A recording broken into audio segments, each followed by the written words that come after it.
أيها التونسيون، أيتها التونسيات،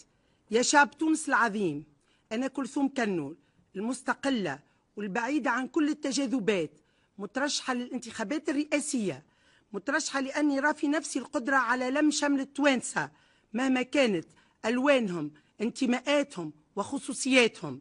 مترشحة ومؤمنة بقدرتي على تحمل المسؤولية هذه على أكمل وجه. نحب نعطي الأمل للتوانسة الكل، وبالأخص للشباب اللي عمل الثورة ومازال يستنى في ثمرتها، للناس اللي خايفة لنرجعوا للظلم وللاستبداد والفساد، للناس اللي خايفة من العنف ومن الفوضى والإرهاب، لجهاتنا اللي حاسة بالغبن والتهميش واللي من حقها تاخو فرصتها وتعيش. برنامجي واضح شامل وقابل للتحقيق وتنجموا تحاسبوني عليه. فيما يتعلق بالأمن القومي الشامل، أتعهد بالعمل على تحقيق أمن الوطن والمواطن، تحديد المؤسسة العسكرية والمؤسسة الأمنية عن التجاذبات السياسية حتى تكون مؤسسات جمهورية لا ولاء لها إلا للوطن،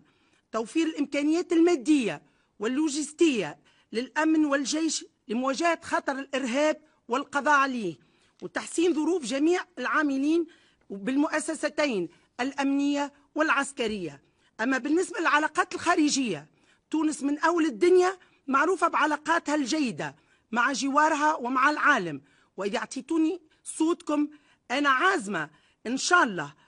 على تعيين سفراء على قاعدة الكفاءة ومش على قاعدة الولاء، مواصلة دورنا المشرف في دعم القضايا العادلة في العالم وفي مقدمتها القضية الفلسطينية، التركيز على دبلوماسية اقتصادية تعزز التعاون مع شركائنا التقليديين وتنفتح على الأسواق الجديدة،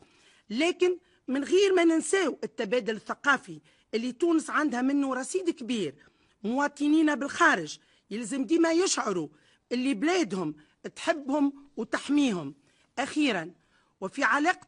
الرئاسة بالحكومة، مبدئيا وحسب الدستور الرئاسة ما عندهاش تأثير مباشر على عمل الحكومة، لكن بوجود رئيس أو رئيسة عندهم سلطة معنوية وعلاقات طيبة مع الجميع يصبح هذا التأثير ممكن. وأنا كلثوم كنو إذا انتخبتوني رئيسة باش تكون عندي علاقات تعاون مستمرة مع الحكومة ومع مجلس نواب الشعب تخليني ندفع في اتجاه القيام بالإصلاحات العاجلة وتلبية المطالب المتأكدة اللي قامت من أجلها ثورة الحرية، ثورة الكرامة. والأهم أني نحرص على علوية الدستور ونضمن استقلال البلاد واستمرارية الدولة ونضمن احترام الحقوق والحريات.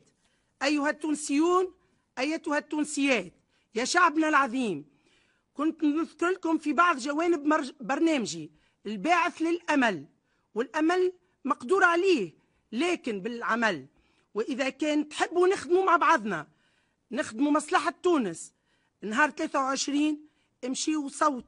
صوتوا بكثافة، صوتوا الرقم 3، صوتوا لي أنا المترشحة المستقلة كلثوم كنو، وتحيا تونس والمجد للثورة والأرواح شهدائنا.